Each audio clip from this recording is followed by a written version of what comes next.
예요.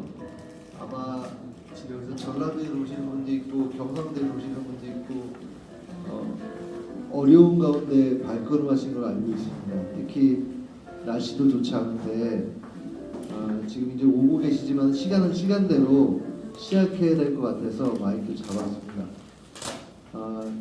우선은 어려운 발걸음 해주셔서 너무 감사드리고 또 임원들 몇 명은 어제 전날 와서 행사를 준비해봤습니다. 아시다시피 우리 연구에는 어떤 외부 지원을 받지 않습니다. 그러다 보니까 발표자들이 발표자 뭐라고 해야 되나요?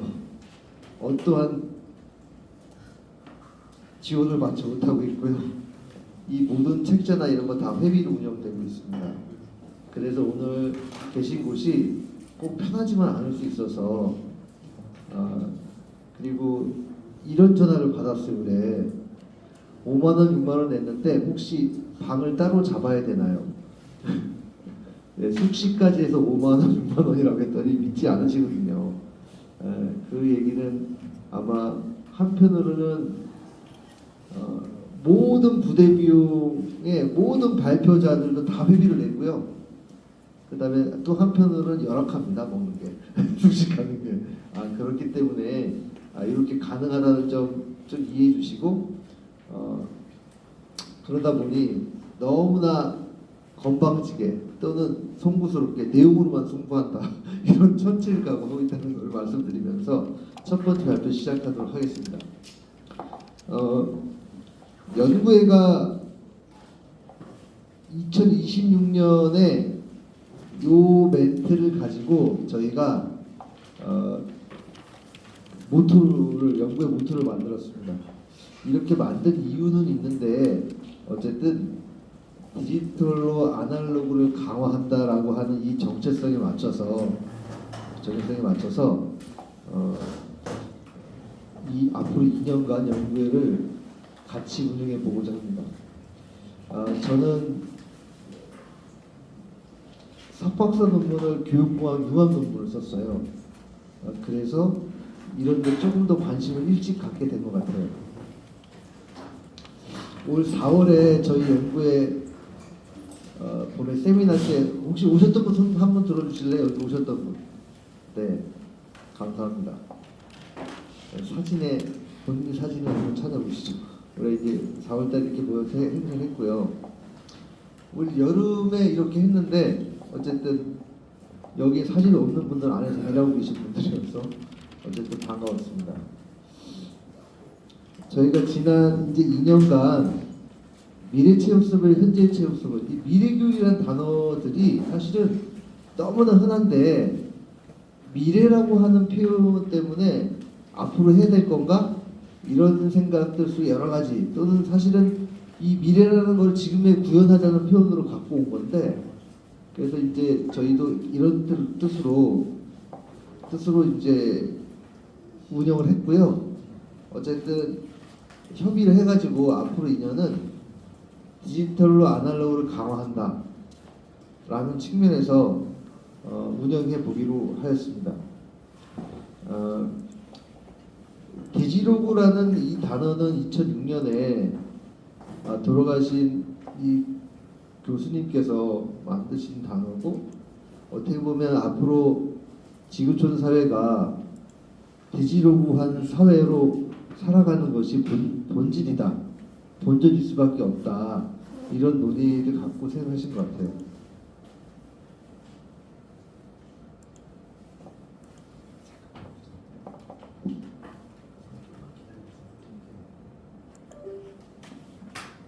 네, 우리 다음 발표자셔가지고 네. 그래서 이 디지로그한 사회에 학교 교육이 특히 우리나라는 코로나 이후로 급격하게 변화하고 있죠. 그래서 아마 이런 삶은 크게 달라지지 않을까 싶어요. 이 흐름에서. 그런데 이때 체육 선생님들 특히 뭐 미술도 음악도 마찬가지지만 주객전도 되지 않을까에 대한 고민들이 많으세요. 사실 그런 우려들도 있는 게 분명하고요. 또는 주객전도 될 수 있어라고 하는 이 우려는 앞으로 계속 가지고 가야 된다고 생각이 들어요. 그 긴장감이 꼭 필요하다는 생각이고요. 이거는 제가 다른 시도에 연수를 갔어요. 그래서 그 선생님들한테 구글 설문으로 저거만 줬어요. 위에 있는 AI를 위한 체육 수업과 체육 수업을 위한 AI의 차이는 무엇이라고 할 수 있을까라고 하는 설문을 드리고 한번 답을 해달라 라고 했을 때 이렇게 하셨어요. 정답이냐 정답이지 않느냐를 제가 논하기보다는 체육 수업을 위한 AI, AI를 위한 체육 수업을 생각할 때 이 단어의 의미가 굉장히 다르다고 생각해요. AI 교육을 AI 융합이든 AI 활용 교육이든 AI 교육을 하시는 분들이 한국 학교에 우리나라 교육 체계에서 에듀테크 활용 교육이나 이런 모든 것을 선도적으로 이끌어 가고 있어요, 지금 현재. 근데 교과 교육 전문가들이 AI를 활용하는 수업을 또는 AI를 적용하는 수업을 어떻게 할 것인가의 논의가 구체적으로 일어나기는 오래되지 않은 것 같아요. 이 영상 보신 분들 있을지 몰라요. 잠깐 좀 볼게요. 예, 영상 보셨어요.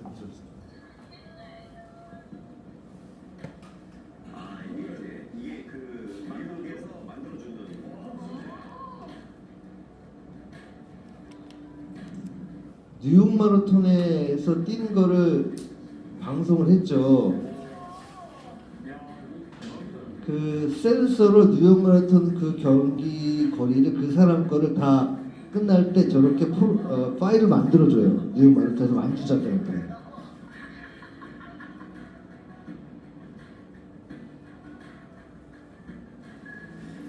그래서 그 사람이 요 파일을 주는 거거든요. 모든 전 세계에서 오신 분들 4만에서 5만 명이 여기에 참가를 한대요. 근데 완주자한테 이렇게 준다는 건 결국 화면으로 사람을 센싱하는 기술이 이 스포츠 이벤트에 있는 거거든요. 이 그림을 영상을 보시면 그러면 현재 선생님들 중에 앱 가지고 달리기 수업하시는 분 많잖아요. 그거는 디지털 기록만. 여기는 카메라까지 있으면서 사람의 안면 인식을 하고 있는 거잖아요. 그 다음에 붙어있는 택이 있을 거예요. 택. 그렇죠? 그렇게 생각해 보면 체육 수업이 이렇게 가겠다. 학교에서는. 그리고 이렇게 하려는 시도가 시작이 됐어요. 체육 수업이.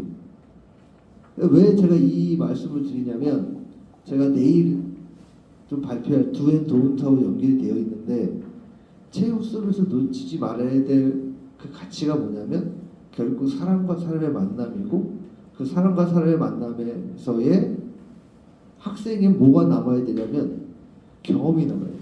경험에 대한 추억. 이렇게 하면 전 세계 다른 나라의 사람들이 돌아가서 1년 뒤에 뉴욕 마라톤에 출전하기 위해서 열심히 해야지라는 생각을 하는 거죠. 지금 러닝크루들 저는 60대 러닝크루들 아는 분들이 있거든요. 꿈이 뭐냐면 보스턴 마라톤 대회 나가는 거예요. 그분들 그것 때문에 운동해요. 결국 체육 수업 시간이 그 시간 때문에 그 기억과 추억과 그 경험 때문에 학생들이 체육을 기다리게 되는 그게 아날로그적인 경험인 것 같아요. 제가 그 부분이 왜 중요한지를 이제 내일도 한번 말씀을 드릴 건데 제 발표에서 이런 측면에서 아날로그의 그 추억과 경험과 그 우리 입장에서는 교육적 효과가 이 디지털이 어떻게 그것들을 고양시킬 것이냐. 체육 시간 대신에 컴퓨터 앞에 앉아서 코딩하는 거야? 이런 생각한단 말이죠. 이런 부분들이 필요할 수는 있으나 우리 수업이 갖고 있는 체육 수업의 본질하고 어떻게 연결될 거냐. 이게 큰 제일 고민일 거예요.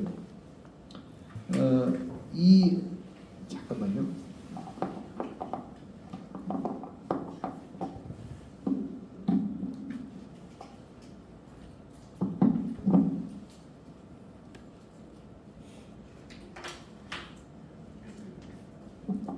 저 화면 시기가 잘 안 보여서요. 이 박태웅 의장이라는 분이 지금 우리나라 AI 교육에서 책도 제일 크게 쓰고 강의도 제일 크게 하시는 영향이 있는 분이잖아요. 이분이 챗GPT-4 나왔을 때 이런 강의를 하셨어요. 근데 지금 어떤 사람들이 어떤 얘기를 하냐면 AI가 잘하는 건 AI한테, 사람이 잘하는 건 사람한테 이렇게 분업을 얘기하잖아요. 그렇게 앞으로 써야 된다. 근데 이분은 여기 보시면 사람한테 중요한 게 지금 약화될 거라고 얘기해요. 이게 작년에 이분이 발표하신 거예요. 지금 우리는 AI를 쓰면서 기본적인 연산이나 이런 거 AI가 잘하니까 그건 AI한테 맡기고 우리가 잘할 수 있는 거 하자라고 얘기했잖아요. AI 학자는 사람이 원래 잘해야 되는 게 약화된다고 얘기해요. 그러니 도구 사용에 너무너무 신경을 줘야 돼요. 학교 교육에서. 뭐 제가 얘기하면 안 믿었겠지만 이분은 이렇게 얘기하시죠. 어떤 박사님이 쓰신 얘기예요. 사고의 외주화가 인간에게 있어서 얼마나 큰 위험인가를 얘기하고 있어요. 학교에서 우리가 AI를 활용해서 수업을 할 때 아이들이 결국 인간이 가져야 될 기본적인 사고력 저하가 이루어지고 있다는 연구 결과예요. 외국의 연구 결과긴 한데 이런 연구 결과가 지금 나오기 시작하죠. 외국에서. 박구용이라고 하는 전라도에 있는 대학의 교수, 철학과 교수님인데 이분은 올해 어느 방송에서 이런 얘기를 했어요. 경험의 외주화가 가장 큰 문제라는 거예요. 이 경험의 외주화는 결국은 모든 것들을 실제로 경험하지 않고서 그것들을 다 안다고 생각하는 착각에 빠지게 하고 그 실제로 경험해야 될 그 경험의 깊이가 굉장히 디지털화된다는 거예요. 그래서 그게 가장 큰 문제가 뭐냐면 결국 실질적인 체험이 적어진다는 거죠. 결국 그는 공감력의 저하를 가져오고 이분의 이 강의 맨 마지막에 뭐라고 했냐면 한국의 트럼프가 나올 거라고. 물론 트럼프를 좋아하시는 분들인지 모르겠는데 한국의 트럼프가 길러질 거다 이런 식으로 되면 우리나라에 이런 얘기를 하셨어요. 그래서 이런 생각해 보면 체육에서의 날것 경험을 외주화 주지 않는 것이 중요하겠다라는 생각을 해보게 되잖아요. 제가 오늘 발표하려고 하는 주제와 연결해 보면 그러다 보니 진짜 에듀테크로 밥을 먹고 사시는 이런 분들이 지금은 이 기술 사용에 대한 성찰을 봐야 된다 이런 얘기를 하시죠. 왜 그럴까? 문제의식은 있긴 해요 저희가. 그러면 특히 저희 AI 융합 학교체험 AI 융체험 같은 경우는 성찰의 수준이 더 있겠네요. 그래서 그 성찰의 방향은 무엇일까가 결국 아날로그를 강화하는 디지털, 이게 우리 연구에 갖고 있는 성찰의 방향이에요. 제가 50m 달리기 수업했던 건 작년에 잠깐 말씀을 드렸는데요. 디바이스를 활용해가지고 센싱으로 하는 50m 달리기 수업을 했어요 학교에서. 그래서 잠깐 이게 공개 수업이 아니고 그냥 제 수업 때 한번 그냥 찍은 거예요. 그냥 이렇게 제 꿈이 체육대회 때 5개 레인 이렇게 하면 여기 이제 디지털로 측정되는 패드에 프로그램을 얻어가지고 하는 걸 해봤어요. 그렇게 해서 이제 1학년 15차시를 한 거예요. 물론 이런 수업을 저한테 하자고 하신 분은 딴 분이어서 어쨌든 제가 제 수업이 제 강의가 오후부터 30분까지 좀 이따 알려주세요. 매번 측정을 했어요. 그러니까 이제 평가를 시간마다 했거든요. 근데 물론 50m 뛰는 게 별거 아닌 것 같은데 어떤 때는 측정을 30명의 학생들인데 디바이스로 측정을 해보니까요 12분에 13분이 걸려요. 굉장히 효율적이 됐죠. 그래서 그 연습하는 시험과 이렇게 해서 이렇게 했어요. 그래서 이제 이 디바이스에서 기록의 그래프를 보여줘요. 그래서 이제 아이들한테 개별로 그래프도 이제 전달도 하고, 어떤 아이들 어쨌든 대부분 다 아이들의 기록이 좋아지죠. 왜냐하면 초등학교 1학년 애들인데 50m 달리기를 그렇게 했는데 한 번도 50m 달리기를 제대로 기술적으로 배워본 적이 없대요. 그래서 진짜 제 스스로도 이런 마음, 나한테 조금만 시간 들여서 배우면 기록은 다 주겠다, 이런 자신감이 있었어요. 어쨌든 그래서 수업마다 설문을 하는데 설문 때문에 교실 수업을 할 수 없으니 핸드폰 문자로 구글 드라이브, 이제 설문 보내가지고 애들이 이렇게 이제 문자로 보내게 했어요. 그 중에 제가 몇 개를 뽑아왔어요. 어쨌든 제가 했던 수업에서의 초창기 목적대로 반응을 해준, 고맙게도 그런 애들도 있고요, 그렇지 않은 애들도 있는데, 제가 파란색이 했던 거는 뿌듯함, 달리기를 통해 내 마음이 바뀌어 뭔가 마음이 성장하는 거. 아마 뉴욕 마라톤을 갔다 온 사람들이 이런 마음이 아니었을까를 추측해 봤어요. 좀 짧게 쓴 친구들 것도 이렇게 모아봤거든요. 결국은 수업 내용, 교과적인 수업 내용도 있지만 저는 단축 마라톤을 좀 하다가 힘들어서 관뒀어요. 40.19km를 완주했다는 분들은 정말 다 대단하다고 생각하거든요. 그런데 그분들한테는 달리기 주법 또는 물 흡수 구간 이런 것들은 기본적인 거고요. 그 가지고 있는 그 완주의 경험과 추억이 이런 형태의 감정적인 상태의 표현으로 남아요.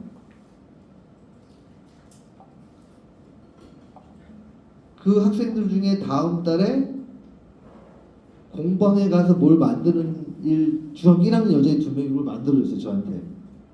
이런 경험이 처음일 거예요, 제가. 어쨌든 수업이 아이들과 저 사이에 만든 관계겠죠. 구리중학교에 있을 때 제가 그때 연구부장 할 때 그 AI 심화학교를 따왔어요.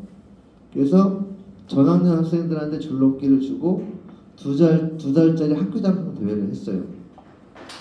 그래서 해봤더니, 물론 줄넘기를 개인에게 마구 주는 건 아니었고요. 아침 시간, 점심 시간, 2달짜리 하니까 꾸준하게 해야 되잖아요. 그랬더니 3만 개, 2만 개 정도 하는 애가 1등 하더라고요. 그 당시에 있던 교장 선생님이 기술과정과 여자 교장 선생님이었는데, 학교 장상 대회에 2달짜리로 해서 꾸준히 하는 건 전교과에 자기 30평생에 한 번도 못 봤다고. 다 이벤트를 할 수밖에 없잖아요, 시험이니까. 이 IoT 줄넘기가 없었으면 불가능하겠죠, 이게. 천족구 시즌2라는 걸 했어요. 22개의 학교가 건강체육교실 유사하게 했는데요. 진행하는 방식 학교가 좀 달랐지만 지금 1등 하는 학생은 9만 개고 2등이 7만 개 정도예요.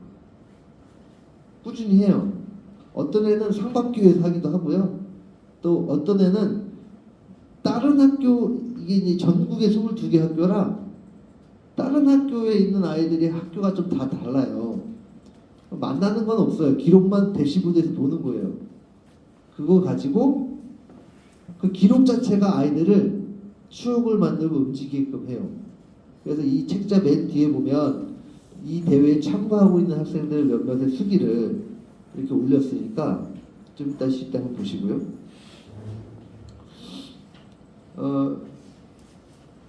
어쨌든 이분은 기술로서 먹고 사는 되게 유명한 분이죠. 이분이 또 무슨 얘기를 하시냐면, 학교 선생님들 대상으로 교육청 또는 관리자 대상으로 그렇게 많이 강의를 하세요. 이분을 모시려고 하지, 이 분야 전문가니까. 결국 인간인 거예요. 인간을 성장시키는 것. 그래서 AI든 그 무엇이든 대체자가 될 수가 없어요. 보충할 수 있어요. 교사들이 그걸 대체자로서 이용하려고 하면 교사들의 몸은 너무 쉬워질지 몰라요. 특히 에듀테크나 뭘 사용하니까 교사가 여유 있어졌다라고 하는 말하는 분들이 너무 많아요. 전 해보니 그렇지 않더라고요. 왜냐? 그 아이들에게 딸려있는 그 데이터의 기록들이 추적하다 보면 그 개별에게 줘야 될 교사의 멘트가 굉장히 많아져요. 그전과는 전혀 다른 형태로 학생들과 소통하는 방법이 많아질 수밖에 없어요. 데이터가 누적이 되면. 근데 그게 존재되지 않으면 좋은 데이터가 있어서 그 학생에 많은 피드백을 주지만 피드백에서 끝나요. 그 후에 어떻게 되는지 몰라요. 왜냐하면 피드백을 줬다는 그 하나가 나에게 큰 만족을 주거든요. 거기에 빠지면 안 돼요. 그래서 디지털이나 에듀테크를 활용했던 분들이 몸이 편해졌다. 건 1차적인 거고요. 제가 여러 가지 많은 분들하고 얘기하거나 보면 절대로 편해지지가 않아요. 하이터치 영역이 되게 커져요. 근데 그게 커지지 않아요. 그래서 하이테크만 있기 때문에 효율성이 굉장히 커진다고 생각해요. 근데 그런 수업의 내용들을 들어보면 하이터치를 어떻게 했냐 결국 물어보게 돼요. 제가. 그러면 하이터치를 어떻게 할지는 아무도 알려준 적이 없다고 얘기해요. 왜? 없어요. 우리가 그걸 해야 될 단계에 있기 때문에. 그래서 사실 이 토요일날 이 아침에 여기 오신 분들 사실 대단하죠. 많은 분들이 만나면 아까 여기 어떤 선생님도 배우러 왔다. 사실은 비슷해요. 서로. 여기 온 열정만큼은 어느 누구도 뒤지지 않으시네요. 지금 이 자리에. 20몇 년, 지금 30년 넘으신 분도 여기 앉아 계신 거 모르시죠? 우리 여기 신규 선생님들 와 계세요. 비슷합니다. 배우죠. OECD에서 올해 이런 문서가 나왔어요. 결국 학생들과 필수 인간관계를 어떻게 만들어갈 거냐가 핵심이라고 얘기해요. 교사 전문성은. 디지털 디바이스를 활용한 데이터를 줄 수 있는 교사는 1차적인 거고요. 그걸 통해서 어떻게 하이터치 관계를 갖느냐가 진정한 교사 전문성이라고 OECD에서 지금 현재 얘기하고 있어요. 이 OECD 문서에 너무 놀라운 게 뭐냐면 몸소 보여준다는 표현이 있어요. 굉장히 동양적인 스승과 제자 관계에서의 영어 단어 표현이에요. 몸소 보여준다. 너무 놀래요. 너무 놀래요. 이런 표현들이. 그래서 우리가 서구에서 중심을 만들어진 교육 문서들도 이제는 교사와 학생의 관계에서 몸소 보여주는 거예요. 이런 부분에 내가 아이들과 어떤 관계를 가질 것인가, 예? 이 디바이스 도구가 어떻게 활용될 것인가. 물론 수업적으로 보면 이 디바이스들이 교수법을 굉장히 발전시켜 높게 하는 것들이 있죠. 근데 그거로서 끝나는 것이 아니라 교사와 학생 간에 진짜 마틴 부브라는 학자가 얘기한 것처럼 교육은 사람과 사람의 만남이잖아요. 여기에 초점 맞춰줘야 된다. 간혹 여기 우리가 이제 이런 자리에서 발표하다 보면 새로운 기법, 새로운 발표의 초점이 있을 수 있잖아요. 그 노력들도 참 귀한 거예요. 그래서 어떠냐면 그래서 그 학생과 나의 관계. 그 교육적 효과는 바로 그 학생 자신일 수 있는 거잖아요. 우리한테. 이걸 마지막으로 말씀드리고 싶어요. 굉장히 교육이 파편화되고 그 삶이 개성적으로 다양화되는 시점에 한국 사회가 무엇을 줘야 되느냐라고 하면 공통의 경험과 추억을 주는 게 너무 중요하다는 거예요. 한국 사람으로서의 그 공통의 정체성을 갖는데. 이분은 철학자지만 한일 월드컵이 전 국민을 공통의 경험을 줬다는 거예요. 그래서 그것이 한국 사회의 안정성을 도모한다는 거예요. 그렇게 생각해 보면 체육 수업은 너무 중요하죠. 이번 주에 부장회의가 있었어요. 체육학습을 갈 거냐 말 거냐. 체육학습을 갈 거냐 말 거냐. 근데 체육학습에 대한 여러 가지 우려들이 많아요. 그럼에도 불구하고 가는 걸로 결정을 했는데 제가 끝나고 교장선생님과 남아가지고 요 얘기를 했어요. 이 PPT를 보내드렸어요. 제가. 체육관 아니시지만 원체 책을 좋아하시는 분이셔가지고 이 얘기를 일단 유심히 들으시더라고요.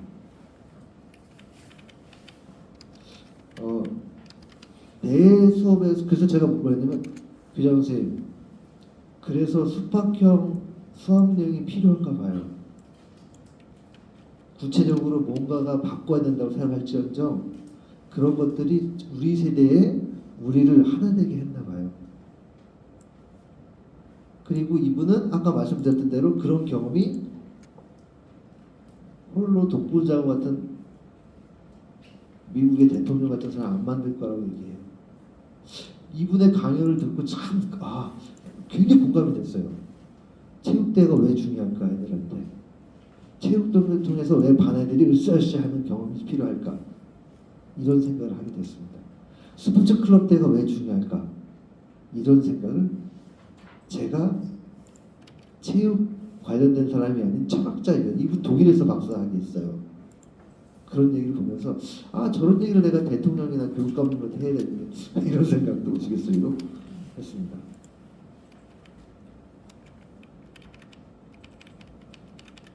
제가 잘못 눌렀네요. 요거 하나 하고 말씀드릴게요. 이제 제가 만든 화면인데요. 무언가 새롭게 하려고 하면 전문적 용기가 필요한데 이 전문적 용기라는 표현은 OECD에 있는 문서의 표현이에요. 그리고 그렇게 하려고 하면 여러 가지 불편한 지점이 생겨요. 주변에 또 내 자신에 내가 갖고 있는 안정성을 깨야 되는 거죠. 이걸 위험감수라고 하는 영어 단어 표현이 있더라고요. 그걸 이제 학자들이 위험감수라는 단어를 썼어요. 이 자리에 오시는 분들은 전문적 용기와 위험감수를 기꺼이 하는 분들이 오셨다고 생각이 들어요. 그래서 얘기를 나눠보면 무슨 얘기 하시냐면 그래서 지난번에 수업 뭐 하셨어요? 해보면 별거 없었어요. 그대로 했어요. 이렇게 얘기하세요. 상관없어요. 그대로 하시는 것 중에 뭐 하나 바꿔서 하시면 돼요. 그게 전문적 용기가 있는 거고 위험 감수하시는 거죠. 학교 생활하면서 가장 힘든 게 뭐냐면 전문적 용기와 위험 감수를 전혀 안 하려고 하시는 어떤 분들과 근무할 때 나는 좀 다른 생각 갖고 있을 때 너무 힘들잖아요. 그래서 참 많이 듣거든요.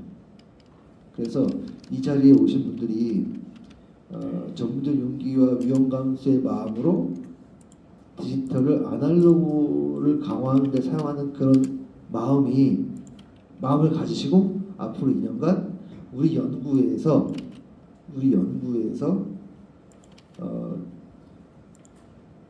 좋은 교재 나왔으면 좋겠습니다. 이상 마치겠습니다. 감사합니다.